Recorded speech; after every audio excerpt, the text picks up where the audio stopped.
Thank you very much, Lam Keong, for such a carefully thought through explanation of poverty in Singapore.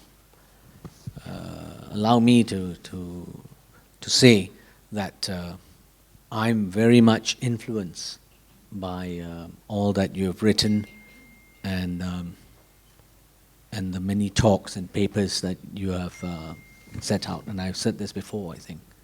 It informs my ideas about social justice in Singapore. So, and I'm sure that many of us in this room are indebted to you for your thinking. So thank you.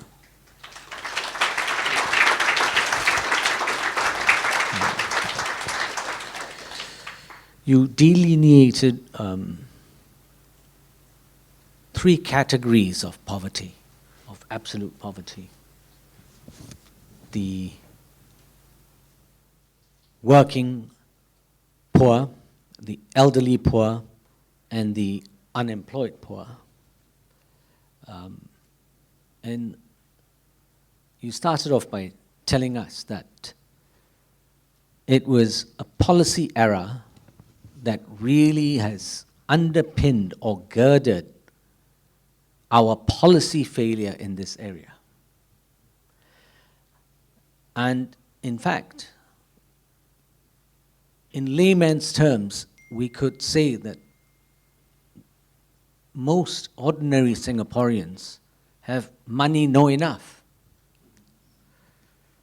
because of the reasons that you explained in terms of our immigration policy and our reliance on cheap labor. The people at the bottom. Yes. People at the bottom, to start with. In terms of the good news, of course, is that this, as far as the working poor are concerned, real wages are rising, but too slowly. In terms of the elderly, the real worry is that the amount of elderly that are poor will increase, and of course, will triple with the demographic, the change in our aging society. And then in terms of the unemployed poor, this is a real worry. As a father, I think about this quite a bit because the disruption that technology has brought about to society today has created what I call a kind of structural unemployment, in the sense that out of no fault of anybody, just through the efficiency of the technological world, a lot of people are displaced. And the rate of this displacement will only increase. I think that's what you meant. So these are really worrying matters that we should really think about seriously. And so the particular solutions and the policies that we should put in place are really useful. So before I open up to questions and answers from the floor, I have a question, and it is your question. In 2017, in a Facebook post, you said, and you said it again today, what on earth are we waiting for? So that's my question. What are we waiting for?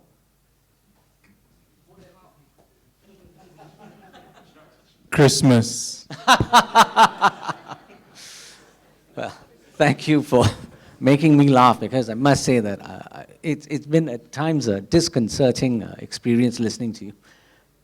I mean, to be fair, I think the government has moved in the right direction.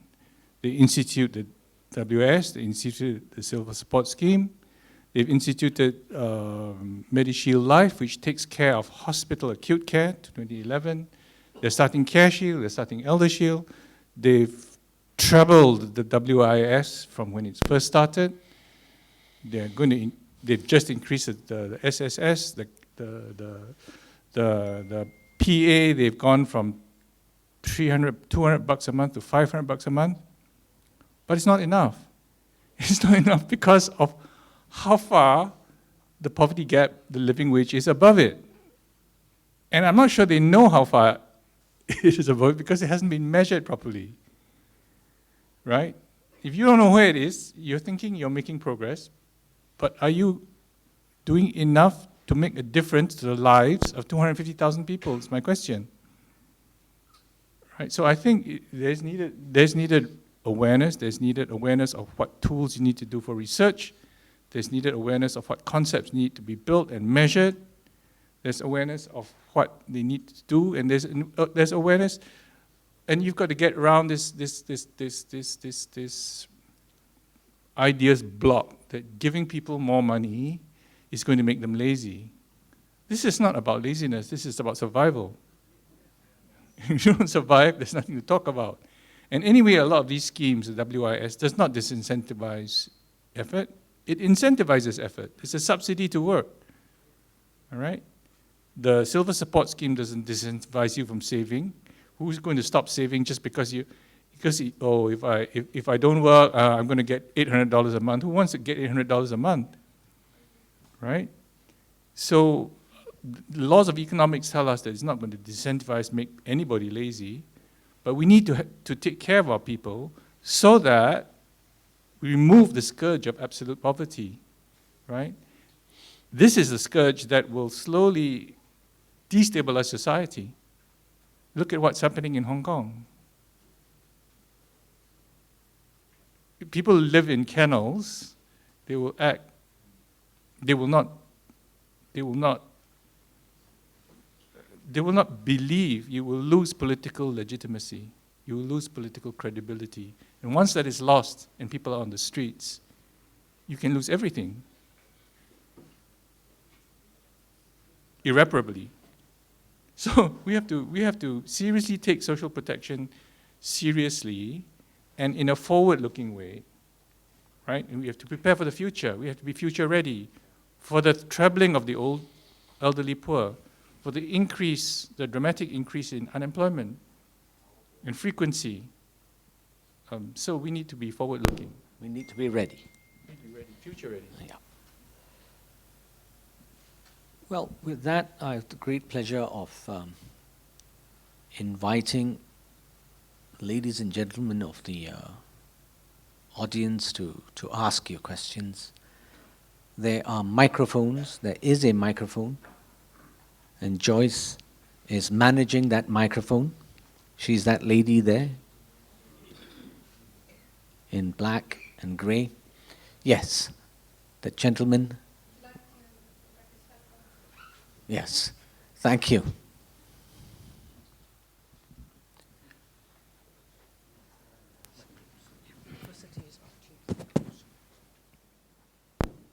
Hi, I'm Wei Long. Thanks for coming. Yeah. My question is whether there's a need for the Ministry of Manpower to correct its approach, and whether our labour policy has lost its way. The reason why I say maybe our labour policy has lost its way is because we seem to be prostituting to foreign talent, and we seem to love bureaucracy a lot, so much that the Ministry of Manpower bought some expensive chairs because apparently they spent too long in the office doing some paperwork. Why I say there's this interesting situation coming about is because they seem to be micromanaging the labour system.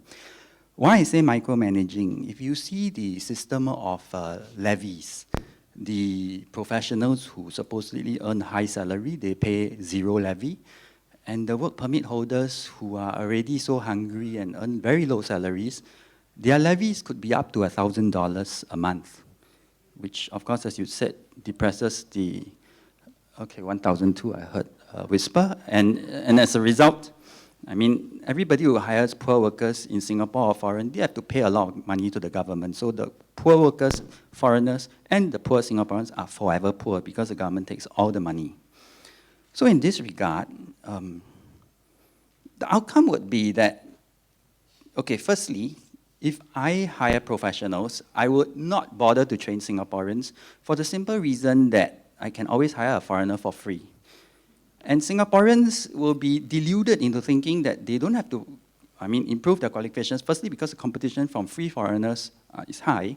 And secondly, because there's this called the employment ratio or something like that. So Singaporeans get to be phantom workers. So in the end, they don't get trained and then they lose out. And the problem with this is that you get the whole world, right? It changes. So we become out of sync and we just price ourselves out. So I think this is going to be a problem. It's not a simple one, but we seem to be in our own could you world. ask your question? Okay, my question is Yes. basically what do Thank you you. think whether the MOM is like just building up their bureaucracy and micromanaging everything and collecting lots of taxes Right. and screwing up the system and basically losing their way? Thank you. Thank you very much for that question. The first question definitely got the leeway of a longer question, but I would ask subsequent questions to be short and sharp. That would be very nice. So, Lam Keong, I think basically what he's getting at is, again, wages and the pressure on wages. That's my Okay, made several points there. I'd like to take apart your points a little bit. I think there's some fair comments that, for example, the levies on foreigners are not used enough to benefit the foreign workers, right? Because that's one point. It's exploiting the poor foreign workers and it's prostituting ourselves to foreign professionals. Right. So Yeah. I agree with your point about It's a short-term thing. It works perfectly in the short term, but in the long term, we are failures. We lose track of the world economy. We are not even realistic. We think we know what we're doing, but the foreign economy is changing, and forever we'll be prostituting to them. Why? We're so old already now, 50 years, right? Why are we still prostitutes? Haven't we grown up? All right. Okay, I think thank you. we Thank get you for your your point. question. I get your point. Yes. Yeah. No, I think. Joyce, yes. Yeah. Okay, I'd like to say I think you have a fair point in the sense that it's not fair to the foreign workers, for example. Like, for example, if the foreign workers, at the end of the day, they get a better deal right at the bottom than often our own people. And the reason is that even though they are paid so little, they come singly, they live in dorms, they're saving, and when they go back home, they actually are able to afford a much better. Can I finish my point first, please? Thank you. They're able to afford a much better standard of living for their families. However, all the money that we're withholding from them in the levies is very important to them. It goes a long way to help them, and very often they are being exploited by a whole range of people in their own countries, right? Coming across the amounts they pay to get into debt, to get the employment passes, et cetera. So there is a good argument that some of that levy should be made to benefit, excuse me, let me finish first, please. Should be made to benefit the foreign workers better. More facilities for them, more areas, recreational areas for them, more better healthcare insurance for them. I think that's all good point and well taken. And now about prostituting our own people, I think that policy has changed over the years. As I mentioned, in the early days, there were far too many unskilled foreign workers brought in, and this dampened and in fact caused a lot of the absolute poverty for the working poor that you see today. Otherwise, if we did not have that policy, a lot of our working people would be enjoying similar standards of living to what you see in New Zealand and Australia today over that 20-year period, right? We are not. We are far below them. However, in 2010, we did try to change that policy, and I think the government has done a good thing in that we are beginning to restrict foreign labor, and therefore you're beginning to see real wages rising. You can see that in the latest household survey.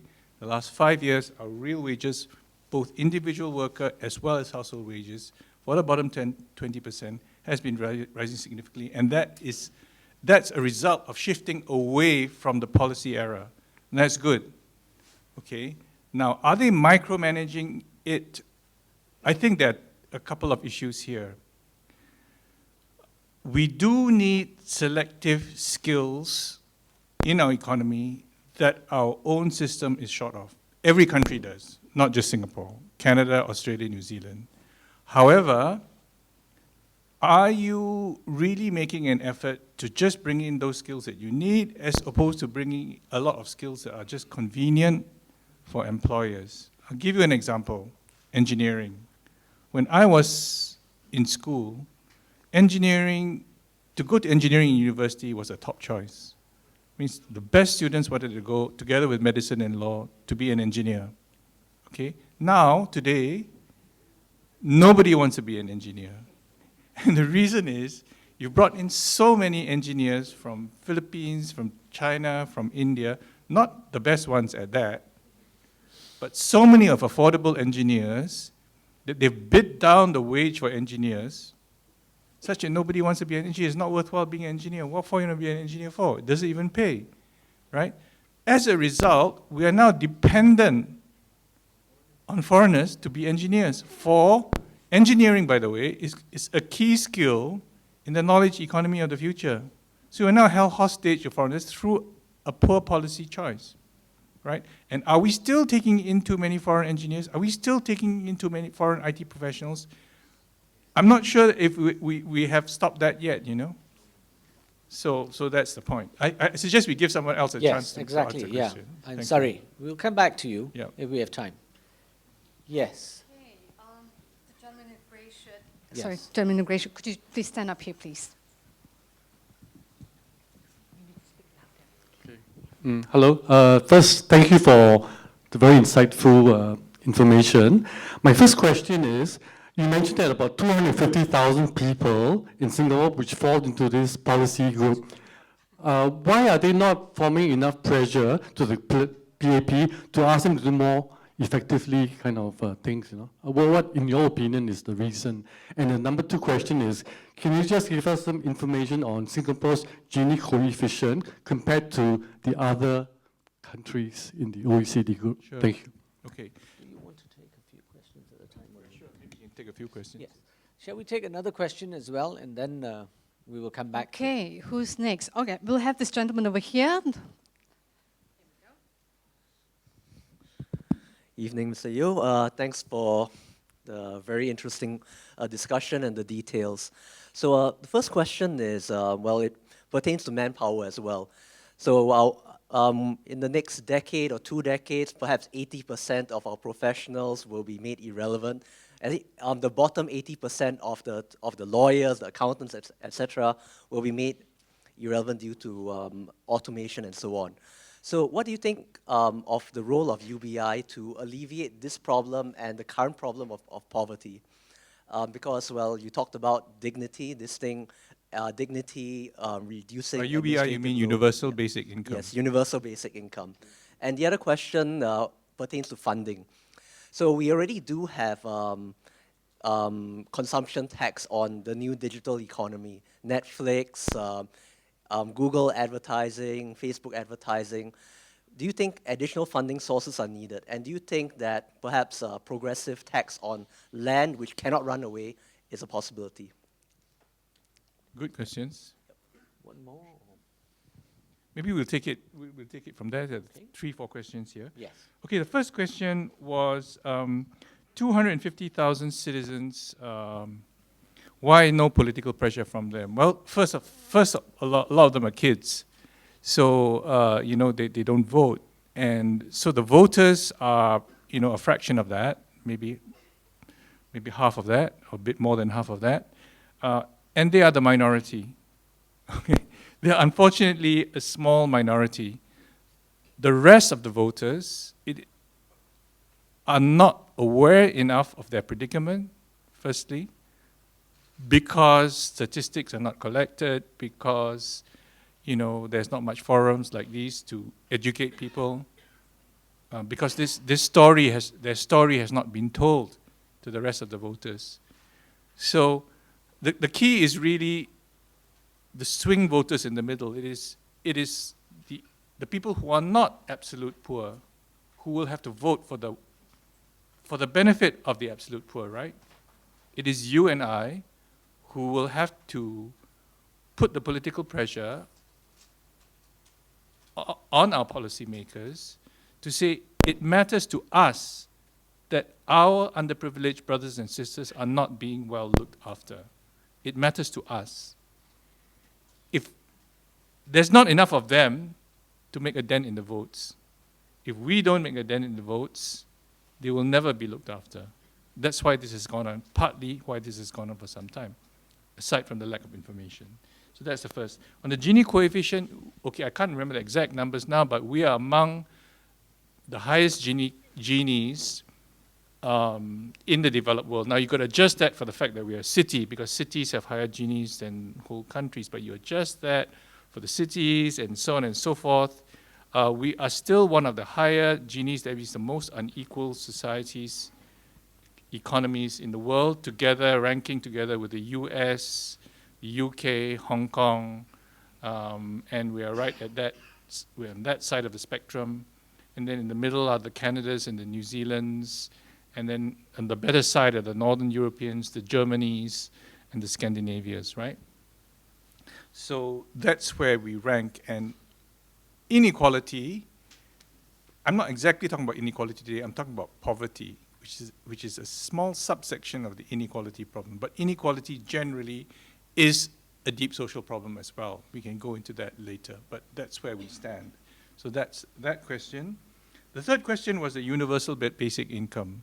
Do we need a universal basic income given that automation, artificial intelligence is going to give severe unemployment problems and turn into a gig economy even half of a professional force, right? The bottom half of the lawyers. Yeah. At least 50% to 20%. And the doctors too, by the way. Okay? And most of the accountants, et cetera, et cetera. So what are we going to do? The first thing I would say is that you need an unemployment. First of all, you start with the basics. You need an unemployment insurance system. Then we talk about universal basic income. Universal basic income has certain attractions. The attraction is this. If you give a basic income, let's say of $1,000 to everybody, and they know they can get it if they need it, then what happens when you face a gig economy? When you don't know whether your next job is going to be next week or next month, is it going to be a high paying or a low paying? It's sometimes high, sometimes low. Hopefully it's going to add up, is it not going to add up? Do I have to work in McDonald's at first just to make up for things? This amounts to a high anxiety, miserable existence, right? No longer do you have a job like me in GIC. I kind of work in GIC. Nobody's going to be working in GIC for 25 years, right? So, if you have all these gigs, it's going to be a miserable existence without a basic. With a basic income, however, the whole system changes, right? If you can take care of your basic needs, it can be a positive experience. Why? Because you can be looking for doing different things that you might enjoy better, because you can wait, where you don't have to go and work in McDonald's. You have enough for the next few months. You can wait for an interesting job to come along. You can reject certain jobs. You can choose jobs based on passion. You can do volunteer work. You can do jobs that you can choose based on meaningfulness as well. Passion, enjoyment of job. So suddenly, the gig economy frees you. I had to work for 25 years in GIC, and I can tell you that a lot of it I didn't really enjoy, right? A lot of it I enjoyed, and I love GIC as an organization. But in any organization, working day in, day out, having to have work on your mind 24/7, which we had to in GIC, it's not a pleasant experience. Okay? I would not wish that on my kids, to have to work, to slave away. And you see how they're working in the lawyers' firms now, right? Young man becomes a lawyer. He goes home, on average, at 2 a.m., on average. Am I right? Do you want him to work like that most of the rest of his life? Okay, so in a gig economy, you have more freedom. You can pick and choose because you have a basic income support. You don't have to have a miserable existence working on all hours for a boss, right? For 25, 30 years. So the universal basic income, a basic income is a good thing. Now, what the problem I have with it is the universal part of the basic income. Why are we paying $1,000 to everybody, whether they're at the top 10 percentile or the bottom 10 percentile of the population? The guys in the top 50% of the workforce don't need the $1,000. Why are you paying them for it? The guys at the bottom 20% need it. So why are you paying 5 times more than you are paying, than you need to pay? You're making it 5 times more expensive for the taxpayers. So I agree with the basic income, but it should be for the bottom 20%, not everybody. Okay, so that's UBI. On consumption tax and innovative tax sources, I think there are innovative tax sources that we can exploit. The first one is actually an environmental tax. If we don't do something about the environment, if we continue abusing the environment like we do today, there's not going to be any society for our kids. So you need to tax it heavily so that we do not go in that direction, right? Scandinavian countries on average raise 1 to 2% of GDP, and so they should, from environmental taxes. And we don't do that. We could do that. And that money can go to the poor, or education, or healthcare. Okay, 1 to 2% of GDP is significant. 2% of GDP can fund long-term care. What's missing, right? Why not have raised 2% of GDP from environmental taxes? So environmental taxes, yes. Redistributive taxes, I think there are different ways. We can think about a wealth tax. I think inheritance tax is a reasonably good idea. It helps level the playing field, social mobility. Wealth taxes on extreme wealth, like Elizabeth Warren is suggesting on people with above 10 million, 50 million, you can tax them. I think that's a good idea. Warren Buffett is asking to be taxed, after all. So I don't see why it's such a bad idea, right? So that's a good idea. I think even what you call progressive consumption taxes are a good idea. I know people don't like consumption taxes, right? But imagine they tell you, okay, you consumption taxes, we're going to have consumption taxes, but first, you have to exempt all the poor from income taxes, number one. Number two, you have to exclude essential items that the poor have, number two. So you have the consumption tax, and you say, okay, the consumption tax, by the way, is going to raise 2% of GDP, and that's going to fund a basic income for the bottom 20%. Okay? So it's changed from a consumption tax vanilla, which is regressive, to a progressive consumption tax, which is what Kenneth Rogoff is now talking about, right? He's the policy economics professor at Harvard. So these are being actively discussed in the American polity right now. Elizabeth Warren is talking about it. Kenneth Rogoff is talking about it. All the key U.S. professors in economics are talking about dramatic radical redistribution through these kinds of super wealth taxes. They're talking about environmental taxes. They're talking about progressive consumption taxes. Yeah, I agree. I think we should look at them.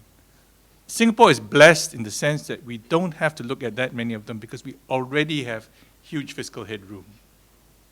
It may not be enough for everything we need, but the remainder can be done through environmental taxes, I think quite easily. Okay.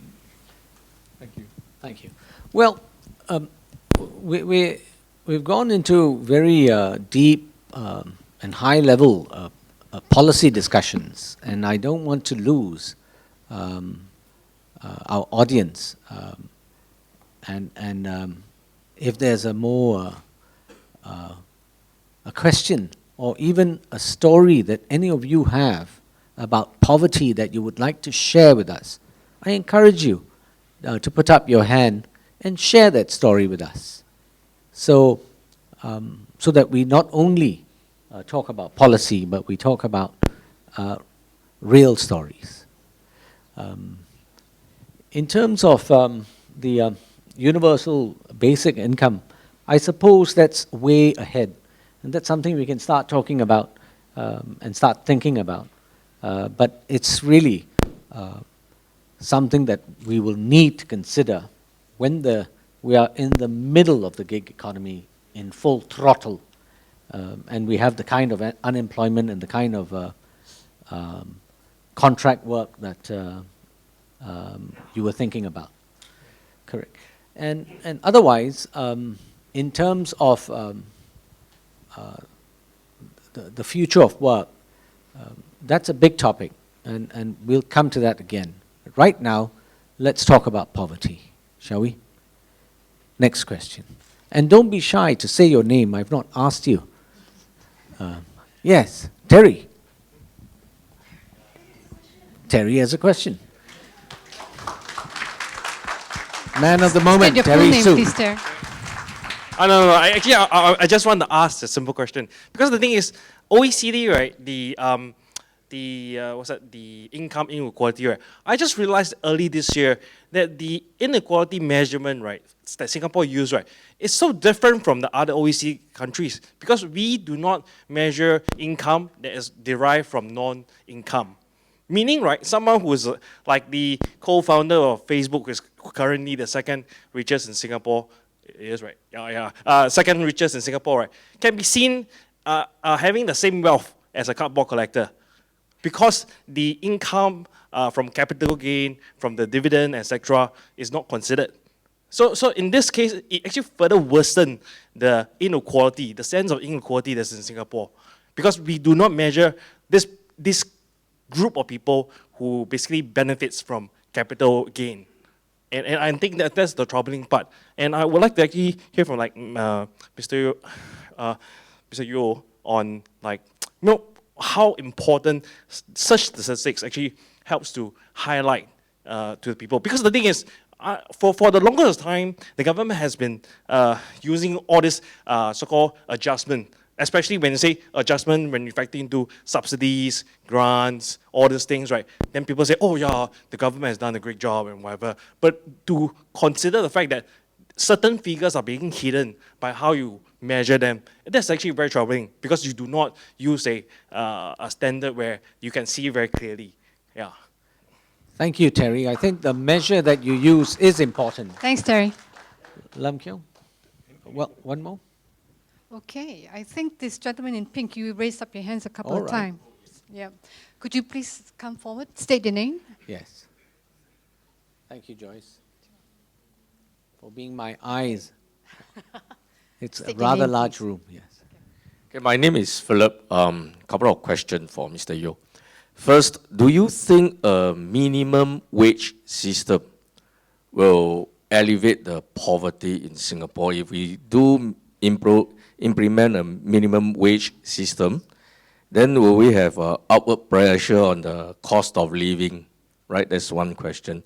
Second question, you spoke about the unemployment insurance, borrowing from CPF.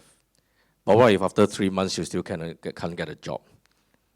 So you'll be further in debt, right? So how do we solve this fundamental challenge? Okay, third question, and that will be my last question. We spoke about the bottom 250,000 and then 250,000 in the population. We have too much foreign workers and all that. But do you agree that today we do need some amount of foreign workers to help us keep the streets clean? Right? But of course, we need some Singaporeans to summon us. We also see some foreign workers going around issuing summons. So where do we draw the line? Because we do need some foreign workers to help us keep the streets clean. I don't think some of our Singaporeans, they are willing to work as cleaners because we have advanced so much. And also to keep their dignity, they do not want to be in that space. Yeah, thanks. Thank you. I'll just jump in and say that if you pay enough, There'll be Philip. Singaporeans that will keep the streets clean. Yes, good point, Kush. Okay, let me take the question one. Terry's question. Our inequality measures biased and play down wealth income? They certainly do. However, I think the problem here is that if I have given a choice between better inequality income measuring how rich people really are, and better statistics measuring how poor people really are and where they are, I would prefer the poverty measures and statistics, because we don't have enough even sound poverty measures. Teo Yu Yen and Ng Kok Ho are beginning to do the kind of work that should have been done a long time ago, such that we know how many of our citizens are poor, how to target them, where, how much do they need, or is it too much, right? So unless you have proper measurement, you can't have proper design. You have not defined, if you don't define the problem, you can't design around the solution. So I would prefer those measures first. Yes, I would like those measures, but those are second order priority to me. I don't care how rich he is. Are you taking care of the poor people first? Okay, then we'll turn to see how rich he is, okay? So that's my question, that's my point to Terry. Although you are right there is a distortion in our Gini coefficients because of the reasons that you mentioned. Minimum wage system, yes, I think we should have a minimum wage system, and here's how I think it should work. I don't think it's as essential as just simply raising WIS, but we do need it as well as a complementary measure. Reason is, if you raise WIS by 500, 600 bucks a month, some employers will say, hey, government is giving you $500, $600 more, I can give you less, right? So employers could game that system by saying, hey, employer give $100, okay lah, I pay you $200 less lah. It's okay, what? You still get $300 more, right? So you do need an indication to industry and to employers that you cannot pull down wages because I'm giving you more WIS. How do you arrive at that minimum wage? That's important. Without creating inflation, without creating too much cost, without creating unemployment if you raise it too fast, right? If we just raise minimum wage, forget about WIS, to the living wage, you would create a lot of unemployment. It's too fast. Wages need to grow organically at the rate of productivity growth. That's why it's going to take 10, 15 years. That's why we need WIS for 10. That's why over 15 years, the problem will work itself out if you've got a proper productivity policy, right? We mentioned this earlier. But in between, you need measures that will handmaiden that process, that will support that process, right? Sorry to use that word, Vivian. Maybe I should have used will hand husband that process, will husband along that process, okay? So now how do you go about getting a proper minimum wage? I don't think you should legislate a minimum wage. A lot of the Nordic countries and Austria do not legislate a minimum wage. However, they arrive at it through discussions, through the collective bargaining process between employer and employee. In Austria, there's a collective bargaining process. It's clear and transparent. In Germany, the same thing. The signals they give are researched by both employers and employees. The trade unions have their own research councils. They do the work. They say this is affordable. You are not raising wages enough, or you're raising it too much. We agree it is here. Everybody can afford it, right? They do not legislate it. They send it as a signal, and almost everybody follows it. We do not have to have minimum wage legislation, but we do need a signal. And we have an instrument to do that. We have an NWC. I think NWC doesn't do it, okay? The reason NWC hasn't been doing it is because for so many years, we had so many foreign workers, that it didn't matter. NWC has got no more power. The wages are set in the market where there's excess supply of labor. NWC is disempowered by our own excessive immigration policy. But now we have it back, right? Now we have restricted labor. NWC is in business again, can be in business again. We did a pretty good job under Professor Lim Chong Ya in all those years. I think Doc can remember that, right, Doc? Lim Chong-ya has been advocating for minimum wages. He knows what he's talking about. Okay, he was the chairman of the NWC for donkey's years, and he did a very good job. So we can reach a collective bargaining agreement with the NTUC, with the government and the workers, and a tripartite agreement on what should be a indicative minimum wage. And that will prevent employers from taking advantage of the higher WIS. So we can and should have that. So that's the minimum wage system. Unemployment insurance system, I agree with you, unemployment insurance is better than borrowing from your own CPF. Okay? You have to choose between the two. I say have an unemployment insurance system. Unemployment insurance means that you pool your risks such that when you are unemployed and I am employed, okay lah, the premiums you pay go to you, right? So that is better than, forcing a guy to pay out of his own CPF and pay back his own CPF, right? So I prefer insurance to credit, and unemployment credit. Is that, I can't remember the last question, some aspect of foreign. That was the Was it Philip? Oh, foreign Cleaner. workers, yeah, the Foreign cleaners. Yeah, I think it's a balance. Obviously, because we have run our economy so dependent on foreign workers for 20 years, you can't cut them back immediately. If you cut back all the foreign workers that should not have been there in the first place, and you don't have the productivity to fill their place, economy is going to collapse. So what you need to do is to, going forward, use less and less foreign workers and increase wages by productivity as much as possible, so that in 10 and 15 years' time, maybe you'll find half the hotel cleaners are our own people. Half the hotel cleaners are our own people, right? Half the cleaners are our own people. In Japan, it's no sin to be a cleaner, right? It's an honorable profession to be a cleaner, and they are reasonably well paid. You can earn a decent living being a cleaner in Japan, in Scandinavia. This is what we should be aiming for. Okay, thank you. Thank you. Mr. Can we Kwan take Yew one King? more in? No, sorry, we'll come back to you. Thank you. We have this We'll gentleman get as over many here. questions Could in you- as could you possible. We'll come forward? back to you if we have time. I'm sorry about that. Could you state your name before you start? My name is Kwan Yew King. Mr.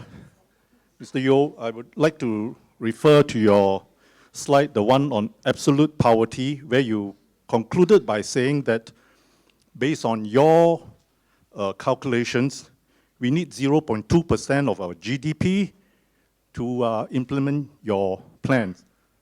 And the other slide on the unemployed poor, your conclusion was 0.4% of our GDP. So total is only 0.6% for the taking care of the unemployed poor and the absolute poor.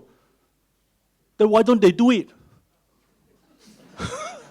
Well, on many of your instances, just now you have quoted, you say that they should have done that 10 years ago, they should have done that 20 years ago. Why the hell don't they do it? Thank you. All right, Thank the next you. one, the Thank next you. point, yeah. Thank you. Thank you, Mr. Kwan. Yeah, the next point, just a thing. Some time ago, about 1 year or 1.5 years ago, one political party brought out the issue of national health care. And health care is one of the biggest problems amongst the poor. The rich man has enough money to take care of that. Mr. Corbyn only paid $8 for his, what the heck he did, I didn't know what he. So the poor people, health care is a very big worry among the poor people. And when that political party, I think it was the SDP who brought it up, one of the ministers said, oh, if we were to carry out what the SDP want, we have to increase taxes. He said, that was his reply. I mean, is that justifiable? Thank you. Thank you, Mr. Kwan. Do you want to take that now, or shall I take another? Can we take another one? One more. The Okay, we'll gentleman take there in the glasses. Oh, okay, well. Okay, she beat you to it. Microphone manager has the prerogative. Okay, thank you. Could you state your name, please? Could you stand right there? So, yeah, thank you. Hi, my name is Tan Xiang Ren. So I'm a member of IES, Institute of Engineers Singapore. So we are underpaid. And, we have been talking to this, to NTUC, we have been talking to WSG, and we have been talking to, even in the World Engineer Summit, it has been covered. In 2015, I was there, and we actually talk about our wages in Singapore as engineers, and we are very poorly paid. And we are highly covered in insurance because we are doing very dangerous jobs, and we are not in the aircon room. So we actually talk about this because I'm in the lift industry, and we have very little succession planning. So this is the thing that I don't know how we are going to increase the wage of engineers to be the same level as the architects, the doctors, and the lawyers, and the chartered accountants, everybody else. And we are called professional degree holders, but we are not professional. So our wages and the welfare and everything else, because we are on shift work, standby and everything, we are not even paid like the army, defense people or what, don't know. Yeah, so this is the thing that I'm talking about. I'm fighting for the engineers' pay in Singapore, and I've been fighting very hard.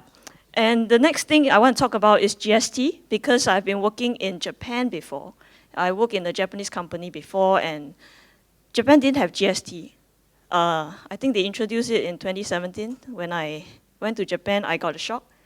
That was the last time I traveled by plane because I was fighting climate crisis, so I was stationed in Singapore. So I didn't want to travel by plane because it's a lot of carbon footprint. So anyway, yeah, I didn't travel, and the last time I traveled was to Japan, and I realized that there were a lot of old folks that are in the streets of Tokyo begging for money after they introduced the GST. So my 100 yen shop became 108 yen shop. And I was like, oh, what happened to Japan? And in this year, they're going to introduce the GST 10%. And your question? Yeah, so my question is GST necessary for Singapore? Because the thing is that I think we have automated a lot of things. And in the aspect that, because I'm an engineer, I look at like everything being automated from my SingPass to everything. And even income tax, I key myself.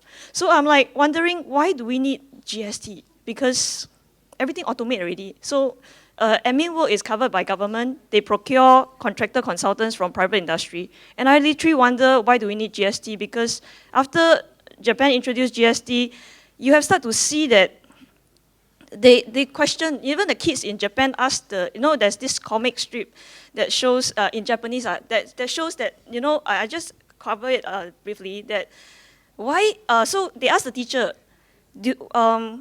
you were asked for 100 yen, so this amount of money, does it include GST? So the kids are asking the teachers, do you need GST for this thing? Is it inclusive of GST or not? Then the teacher was like, I don't know. It's inclusive because now everything is GST. So this is the thing that we are looking at, the next generation of people in Japan, asking the teachers, do you need GST? Thank you. GST and my engineer pay. Thank you. Thank you so much for It's your a time. very good question. It's a very good question. Do And we in have fact, time for another? I would chime in and say, with the kind of reserves that we have, do we really need that income? I don't think so. But Okay, let's take the questions one by one. On the question of the relatively small cost of alleviating absolute poverty, we've talked about 1% of GDP, and we have a reserve of 5% of GDP. So why don't we do it? Why don't we do it? I think it's been a number of reasons why we haven't done it. There's not one simple reason. The reasons that I can think of are, firstly, perhaps most importantly, is what you call, I think there's a mindset block among policymakers, which Professor Chua Beng Huat, he even goes further and he calls it an ideology.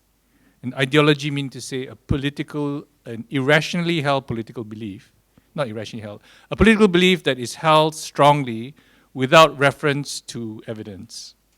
Okay, so, and that belief among our policymakers is that an increase in the kind of welfare handouts that we have, even in this modest scale, will corrupt society, will make families less supportive of their own family members, will make people less lazy and less inclined to work, will have a number of social ills that are related to make people less self-reliant.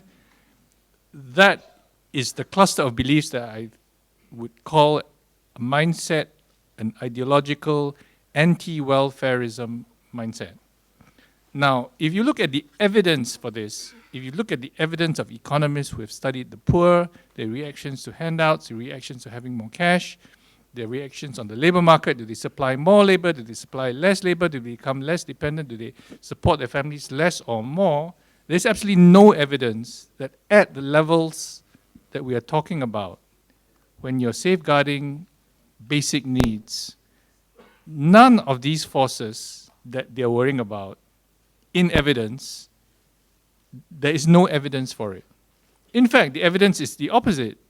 The evidence is that if you give such people money, they become empowered, the bandwidth widens, they become more supportive of family members, they have more initiative, they go out and they work more. So there is no evidence. So what is it? It is a set, it's a mindset, it's a mindset, it's a set of irrational beliefs. Irrational because it is divorced from the evidence out there, the economic evidence out there. So mindset is one. The other one is that we haven't done enough research on it. Third reason is there is not enough political awareness in the population that pushes policymakers to have enough awareness and to care enough. If all of us voted on the basis of, hey, you guys are not helping the poor, I think that mindset would change very quickly, right? So, and we have seen this in all the East Asian democracies, Taiwan and Korea, and even Hong Kong, especially in Taiwan, Korea, whenever they've had more democratic, more representative reforms, the resulting increase in social protection, particularly in healthcare, and protection of the poor and the environment has increased tremendously because of public pressure.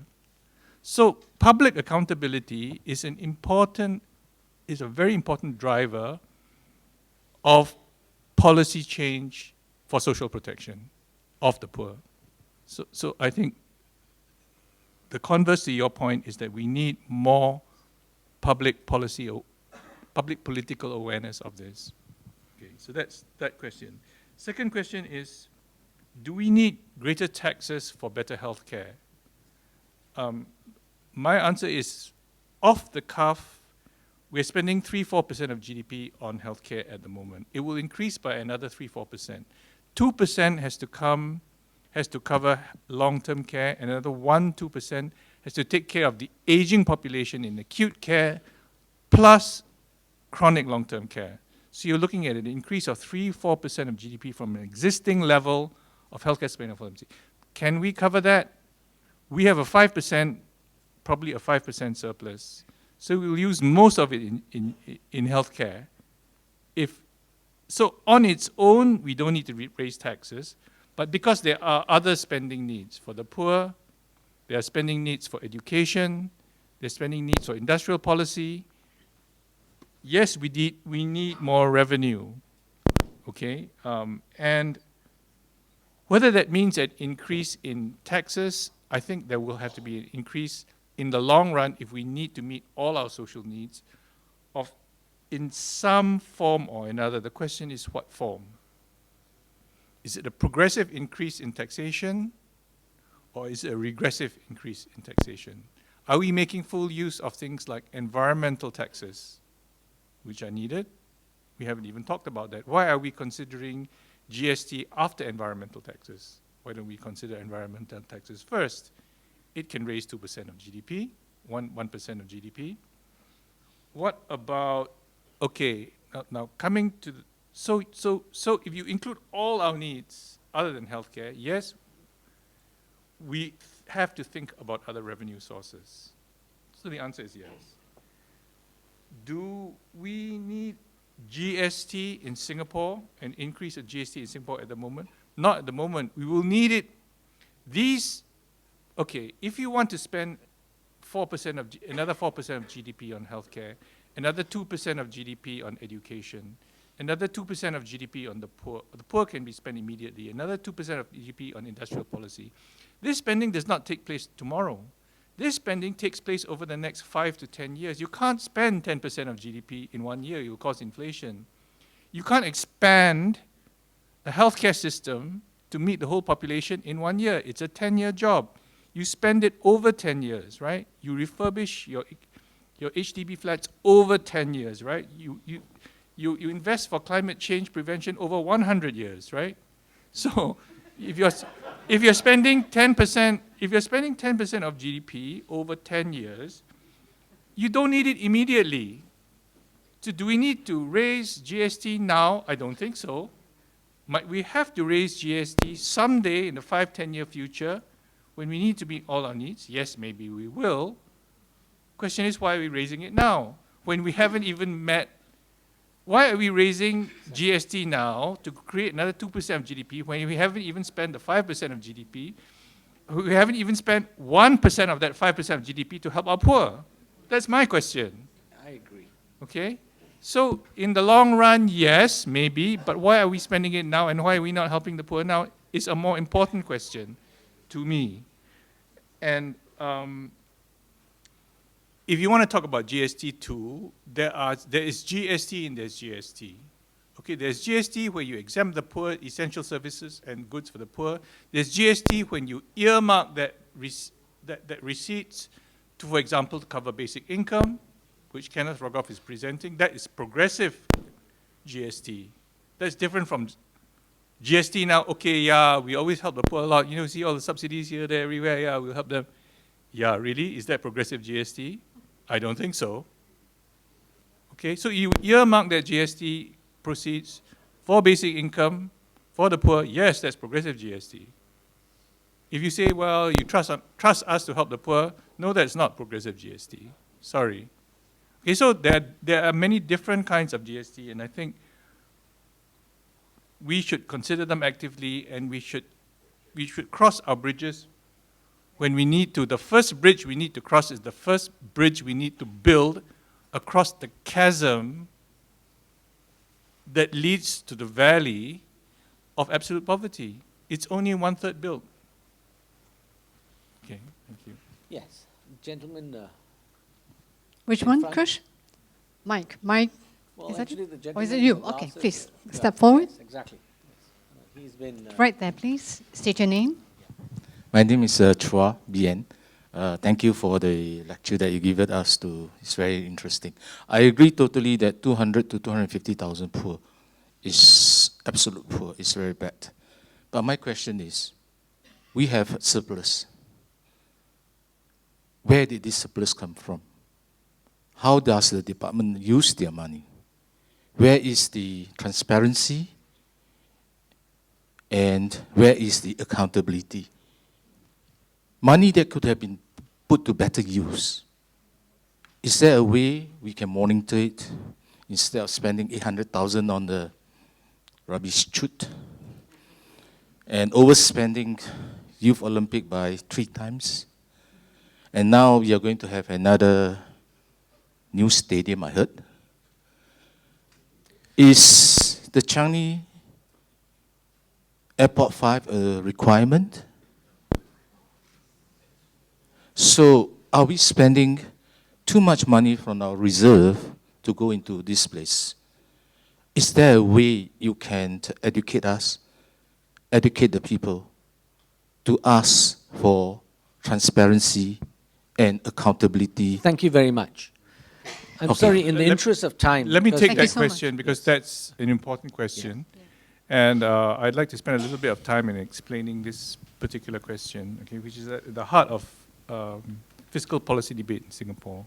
Yes. Okay, so the question begins on where our surplus is. Now, the IMF has calculated, the IMF is pretty strict, that we have a surplus, structural surplus, about 5% of GDP. And that is roughly, to me, broken up between the unaccounted part of revenues, which we do not count land sales as a revenue, land sales to the private sector as a revenue, and we do not count it, I think we should, and the IMF thinks we should count it because we sell land basis of 99 to 50-year leases, and we get back the entire amount at the end of the lease. And therefore, a prorated amount of our land sales is a renewable fiscal resource because you get it all back within 50 to 90 years to sell again. So some portion of our prorated present valued land sales is available and probably largely all the land sales comes under that category as a fiscal resource. It's a renewal fiscal. It does not disappear. It does not vanish once it's made. It is a resource. It's a sustainable resource. That's one. The other is that we only use a portion of the investment income from our reserves. I agree we should not touch, as far as possible, the principle of our reserves, but we're talking about we are only using about half to a little more than half of the investment income, which we call NIRC, investment from reserves, as our budget, in our budget today. Now the part that is not spent, which we are keeping for our future generations, we can spend some of it today. Why can we spend some of it today? We are keeping it for future generations. The future generations we're keeping it for will be much richer than current generations. The need is in the current generation. So what economists call the time preference is funny, is awry, right? Why are you not using today, for example, the pioneers that built Singapore with their blood, sweat, tears, and their hands? Why are they not being helped by reserves for investment income, not even talking about reserves, that investment income today when they fully deserve it, right? Did the people of the future build modern Singapore? No, they did not. They're enjoying the modern Singapore that the people of the past built today. So shouldn't they be entitled to a higher share than the people of the future who will be much richer? I think so. So these are the fiscal resources we're talking about. They're not small. IMF estimates it at 5% of GDP. And they will grow because reserves are growing. So the question is, your second part of your question is the important one. What should we spend it on? Stadiums, this, that, Terminal 5? You know, keeping the water out from global warming? Yes, some of these are important. I'm not saying Terminal 5 is not important. It may be important. But the thing is this. What we need to have is a rational discussion of what our social needs are in the next 5, 10, 15 years, right? So there is what? There is healthcare, there's helping the poor, there's retirement adequacy, there's infrastructure, there's preventing global warming, there's your education system, there is industrial policy, blah, blah, blah, blah. These are all important, right? We should know what are these needs? List them out. How much is each going to cost? How much are they, how important are they in what order? Right? It's a simple exercise. How much resources do we have now? How much resources do we have in 5 to 10 years' time? That is a projection. Given that we do we have enough to meet these needs? If not, where are we going to get the money? When are we going to raise the money? How are we going to raise the money? I mentioned the various options just now. The question is there such a policy discussion going on today? The answer is no. Why isn't there this policy discussion going on today? Because our fiscal resources are secret. I can't tell you. I'll go down in OSA, right? The Minister for Finance cannot tell the Minister for Home Affairs this information because Minister of Finance will go down for OSA, right? So nobody's having this discussion, okay? Don't we need to have this discussion? Yes, we do. If we don't have this discussion, how are we going to build the sensible, livable Singapore of tomorrow in 5 to 10 years' time? If we don't have this discussion, let me tell you another story. The public knowledge and the projection of the fiscal resources of a country is done in most OECD countries, other OECD countries, right? In Norway it's done, not even in Norway, even in the US it's done. In the US it's done under auspices of an organization that's called the Congressional Budget Office, the CBO. The CBO does projections of all the fiscal resources of America for the next 30 to 50 years. Goes out, 30 years, I think. And then it sees what's the budget deficit and how are they going to cover it for a 30-year time frame. They do scenario 1, 2, 3. They publish it, they put it out there, the financial markets tear it apart, the academics tear it apart, they refine it, it comes back. In the end, everybody has faith that these are the fiscal resources of America in the next 20 or 30 years. That's the consensus. Wall Street puts its money on it. The bond market moves because of it.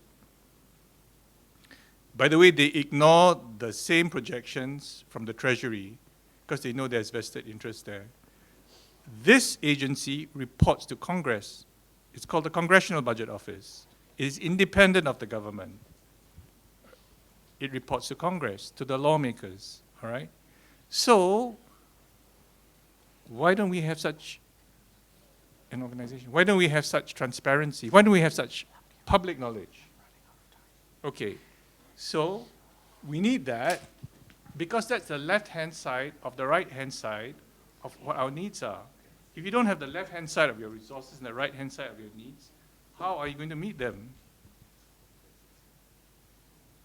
This discussion is absent in Singapore today, publicly. Thank you. Thank you so much. I wish we could take more questions, but I think we have run out of time. Can I go over time? 5 minutes. Well, hardly. I think it's probably more important for us. I'm so sorry. If we have more time, we will carry on this discussion off the mics. But I think at this point in time, I want to thank everybody for coming and for their participation. I would like to thank particularly the online citizen for doing the live streaming and for to the live streaming audience for joining us. Thank you very much, including at the party side. Thank you very much. It gives me great pleasure now. This is it's unscripted, but it gives me great pleasure to ask Dr. Tan Cheng Bock to say a few words or ask a question. Would you like to do that, sir? No. So sorry to put you on the spot, but I would be remiss if I did not include you. Thanks. Thank you very much, all of you, for coming to this session. It is my intention to get Singaporeans to understand policies better. And it is also the policy of my new party. We must know the facts well.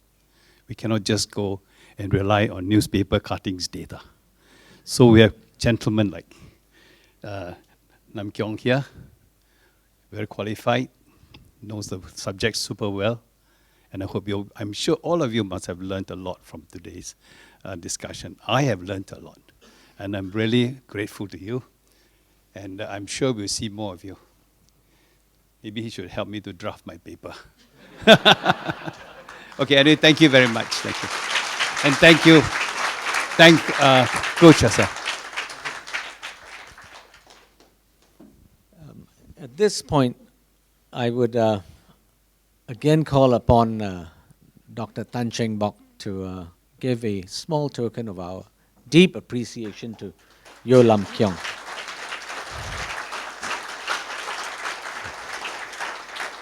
Lam Keong, thank you very much. Maybe you can come up, Doc. Yes.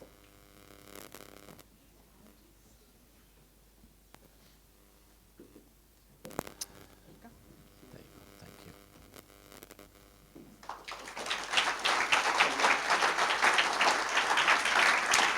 Thank you. Thank you very much. Oh, for me. Oh, for me. Well, thank you very much.